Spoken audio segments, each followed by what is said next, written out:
Chico TV Sénégal, une télé pour tous. Et vous remercier. Alors, l'objet de notre rencontre, c'est l'affaire Bandiaki, Jérôme Bandiaki, dit Sniper, dont je suis l'un des avocats. Je regrette de devoir en parler, ce qui ne relève pas de mes habitudes, à un moment où notre pays ressemble à un roi de la guerre qui lutte dans un fleuve en crue. Et chaque fois qu'il jette un cadavre dans l'eau, le niveau monte. Et finalement, aussi bien lui que les adversaires ont été engloutis par le fleuve. Alors, l'affaire Bandiaki, qui a déferlé la chronique, qui a fait couler beaucoup d'encre et beaucoup de salive. J'avoue que le jour où un de nos amis communs m'a appelé pour me demander de l'assister, j'ai dit, mais je vais avoir un dossier extraordinaire, énorme, un dossier scandaleux. Mais grande a été ma surprise lorsque je me suis rendu à la police de constater à travers les différents épisodes de l'enquête qui s'est déroulée qu'en réalité, la montagne avait accouché d'une souris. Pourquoi? Je vais m'efforcer de ne pas rentrer dans les faits, parce que cela nous est interdit par la loi. Mais lorsque je vous expliquerai les différentes étapes de cette procédure, vous comprendrez qu'en réalité, la place de Jérôme Bandiaki n'est pas en prison. Il aurait dû rentrer chez lui. Alors, comment a commencé cette enquête? Comment?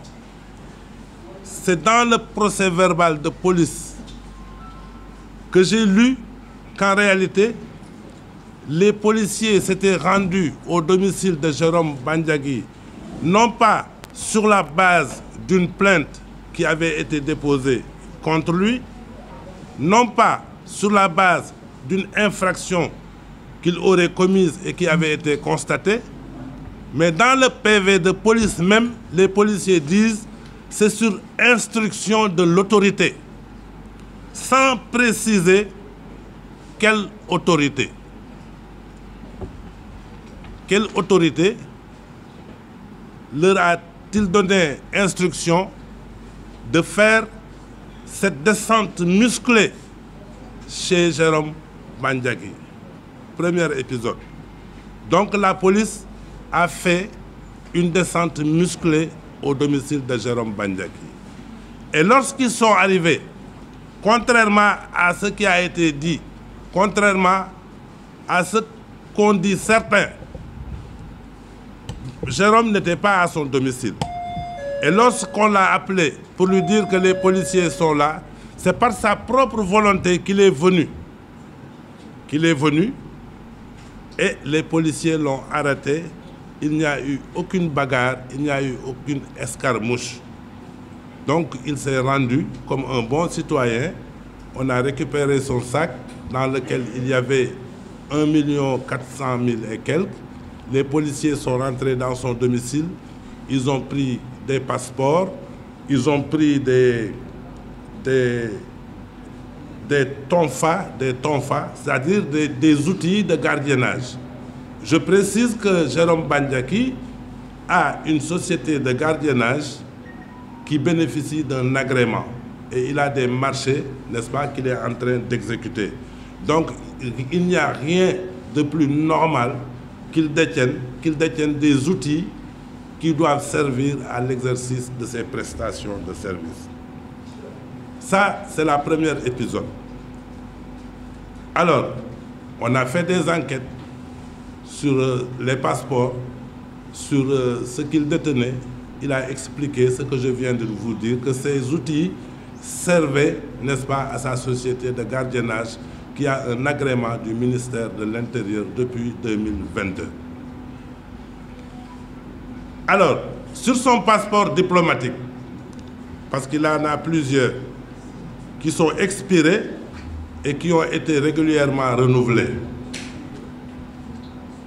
Je précise au passage que M. Bandiaki assurait la sécurité de l'ancien Premier ministre et de l'ancien président de la République du Sénégal. Donc, il faisait partie de leur sécurité privée. Et à ce titre, il avait besoin d'un passeport diplomatique pour pouvoir, au besoin, voyager avec eux. Mais là où il y a le problème, on lui a demandé pourquoi sur votre passeport diplomatique, il est écrit que vous êtes agent administratif, alors que vous n'êtes pas agent administratif. Sur ce point, il a dit qu'on m'a attribué cette qualité. Donc, normalement, si ce fait doit faire l'objet de poursuites, on doit pouvoir au moins, je ne dis pas poursuivre, hein, au moins entendre la personne qui a inscrit sur son passeport qu'il était un agent administratif, parce que ce n'est pas lui qui a inscrit sur le passeport agent administratif. Donc sur ce point, on le poursuit pour usurpation de fonction. Sur l'autre point, on lui demande pourquoi vous occupez, n'est-ce pas, un logement administratif. Il a dit que c'est en ma qualité de quelqu'un qui assurait la sécurité du Premier ministre, et ensuite du Président de la République, la sécurité privée, que la primature, le Premier ministre, n'est-ce pas, m'a attribué un logement administratif. Sur ce point, on le poursuit pour obtention d'avantages indus de la part de l'État. Alors, au cours de l'enquête, on a dit qu'il y a un monsieur qui s'appelle Ndiak Diop, si mes souvenirs sont exacts, Ndiak, qui s'est présenté spontanément et qui a dit que courant 2021, lors des événements de 2021, lesquels événements, j'y reviendrai, sont couverts par la loi d'amnistie dont je parlerai, 2021, Jérôme Bandiaki s'est rendu au domicile de Farba Senghor et lorsqu'il est venu là-bas, il est venu là-bas avec des nervis et avec des bâtons, des trucs, etc. Sur la base de l'audition de cette personne, Jérôme a été conduit au domicile de Farba Ngom pour une perquisition. Et il ressort de l'enquête que les enquêteurs eux-mêmes, ils ont dit, n'est-ce pas, qu'ils n'ont trouvé aucun objet pouvant les intéresser, n'est-ce pas, dans l'enquête qu'ils étaient en train de faire. Auparavant, ils ont perquisitionné la maison de Jérôme Bandiaki à Hambourg ou à Saly et ils ont récupéré deux armes, une arme d'alarme et un calibre 22, n'est-ce pas, qui lui a été vendu par quelqu'un qui l'a présenté comme étant le cousin ou le beau-frère ou le beau-fils ou le gendre de l'actuel ministre de l'Intérieur à l'armurerie qui fait face, n'est-ce pas, au ministère de l'Intérieur.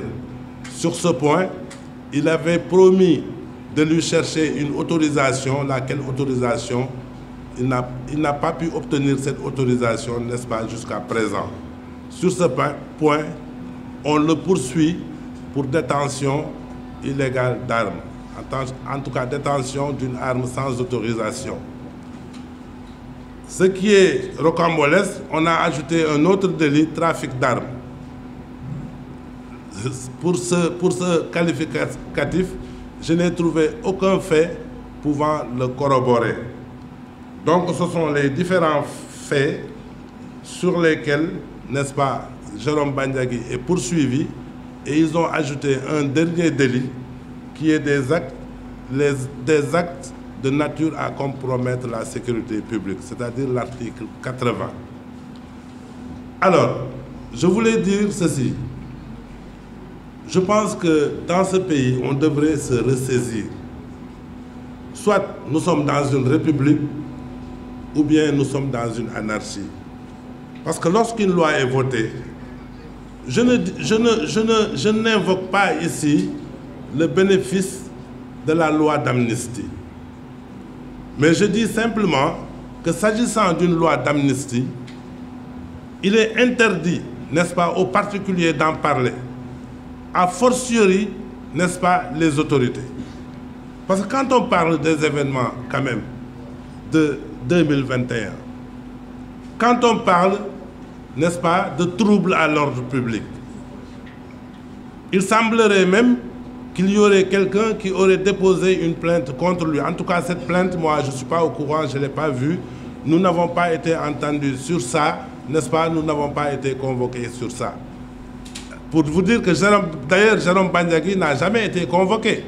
Je pense que dans un pays normal, lorsque la police a besoin de vous, le premier acte qu'on aurait dû faire, c'est au moins de vous envoyer une convocation.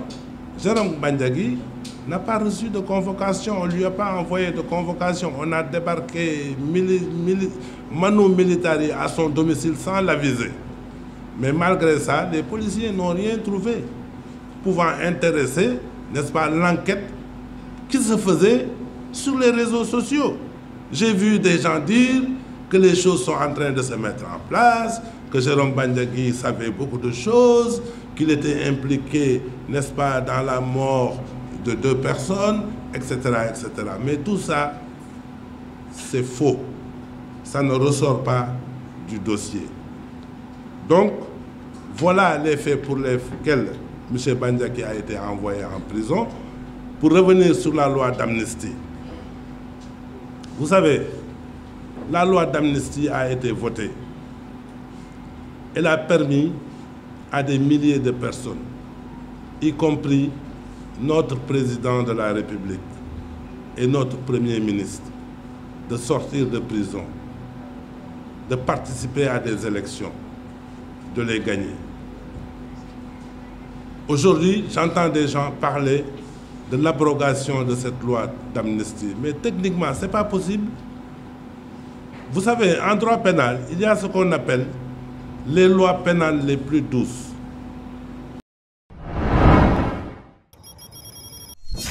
Chico TV Sénégal, une télé pour tous.